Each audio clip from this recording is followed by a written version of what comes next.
રાજ્યકક્ષાના સ્વતંત્રતા પર્વની ઉજવણીને લઈને મુખ્યમંત્રી ભૂપેન્દ્ર પટેલનું નડિયાદમાં આગમન। 2 દિવસ મુખ્યમંત્રી અને રાજ્યપાલ રોકાશે ખેડાના નડિયાદમાં। નડિયાદમાં સરદાર પટેલના ઘરની મુખ્યમંત્રીએ લીધી મુલાકાત। સરદાર પટેલને પાઠવી શ્રદ્ધાંજલિ। સરદાર પટેલના ઘર બાદ સુપ્રસિદ્ધ શ્રી સતરામ મંદિરની લેશે મુલાકાત। ત્યારબાદ હિન્દુ અનાથ આશ્રમની લેશે મુલાકાત। સાંજે 4:30 કલાકે નડિયાદના યોગી ફાર્મ ખાતે યોજાશે એટ હોમ કાર્યક્રમ। ત્યારબાદ સાંજે 6:30 કલાક ખાતે યોજાશે સાંસ્કૃતિક કાર્યક્રમ।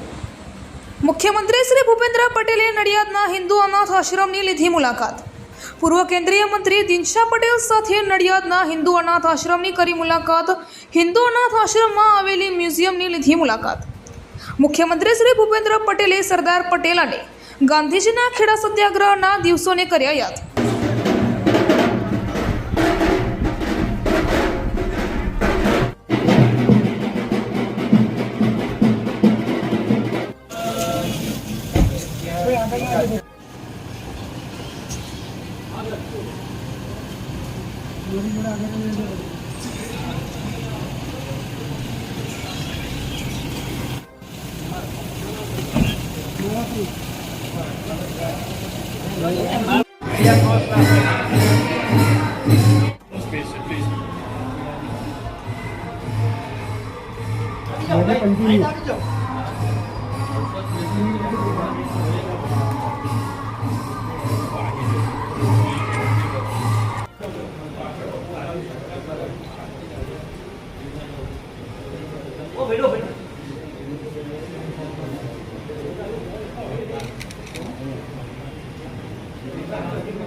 प्लीज पाछળ આવો પ્લીઝ પોતે નહીં આવતું બીજાને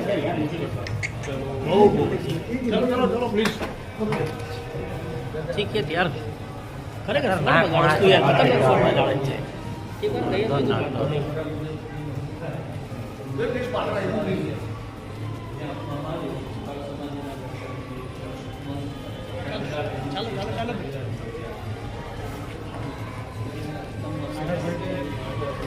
ના ભાઈ વાઈડ આપી દો થોડું વાઈડ આપો